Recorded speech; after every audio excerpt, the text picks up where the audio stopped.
వీడియోలో అయితే పైన పాట ఎలా కట్ చేయాలో చూసారు కదా.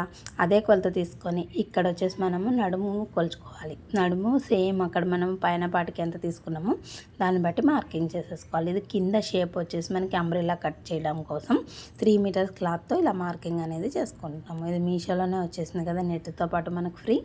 అందులోనే మనకి కింద పాట వచ్చేస్తుంది, అలాగే పైన దానికి లైనింగ్ కూడా వస్తుంది. పైన కట్ చేసిన ఇది కింద కట్ చేసిన తర్వాతనే పై పాటకి లైనింగ్ కట్ చేసుకోవాలి. అప్పుడే మనకి గేరా సరిపోతుంది.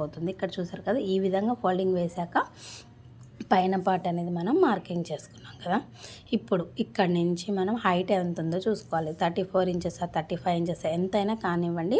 సేమ్ సర్కిల్లో ఇక్కడ పెట్టిన తర్వాత ఇలా టేప్ని జరుపుకుంటూ, పైన టేప్ జరుపుకుంటూ, ఇక్కడ కూడా జరుపుకుంటూ మార్కింగ్ అనేది వేసుకోవాలి.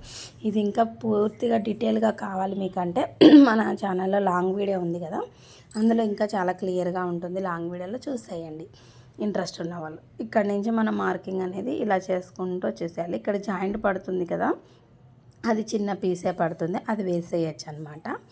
మనము ఇక్కడ మార్కింగ్ అంతా కంప్లీట్ అయిన తర్వాత ఇక్కడ రౌండ్గా అంబ్రెల్లా షేప్ అనేది కట్ చేసేసుకుంటాం. మళ్ళీ దీన్ని మనం మెయిన్ క్లాత్ పైన పెట్టి నెట్టెడ్ క్లాత్ పైన పెట్టేసి కట్ చేసుకుంటాం. నెట్టెడ్ క్లాత్ పైన జాయింట్ ఏం పడదు, ఇంకా పన్న పెద్దగా ఉంటుంది కదా. ఈ విధంగా కట్ చేసుకున్నప్పుడు ఇక్కడ చూడండి, ఈ పీస్ అనేది మనకి జాయింట్ పడుతుంది అనమాట.